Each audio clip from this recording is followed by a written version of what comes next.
بسم اللہ الرحمن الرحیم۔ السلام علیکم۔ ذوالحج کے پہلے 10 دن کی فضیلت۔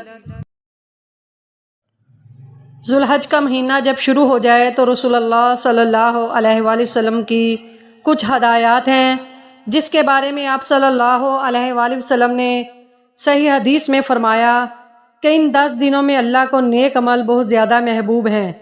یہ جو پہلی تاریخ سے 10 تاریخ تک کے جو ایام ہیں ان میں کوئی بھی نیکی کی جائے، روزہ رکھا جائے، تہجد پڑھی جائے، صدقہ خیرات کیے جائیں یا کوئی بھی نیکی کا بلائی کا کام کیا جائے تو اس کا ثواب عام دنوں سے زیادہ ملتا ہے۔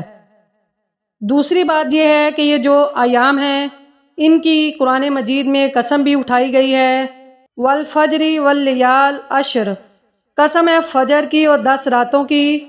مشہور مفسرین اس طرف گئے ہیں کہ ان 10 راتوں سے مراد ذوالحج کی 10 راتیں ہیں۔ ان کی دن کی بھی فضیلت ہے اور رات کی بھی فضیلت ہے، اور رسول اللہ صلی اللہ علیہ وآلہ وسلم نے ان ایام کے بارے میں فرمایا ہے کہ جس شخص کا ارادہ ہو، صحیح حدیث ہے، جس شخص کا ارادہ ہو قربانی کرنے کا تو اس کو چاہیے کہ ان دنوں میں اپنے ناخن اور بال نہ کاٹے۔ بہتر ہے، مستحب ہے، لیکن کوئی فرض واجب نہیں ہے۔ لیکن افضل یہ ہے کہ جس نے قربانی کرنی ہو وہ پہلی تاریخ سے لے کر جب تک قربانی نہ کر لے وہ اپنے بال اور ناخن نہ کاٹے۔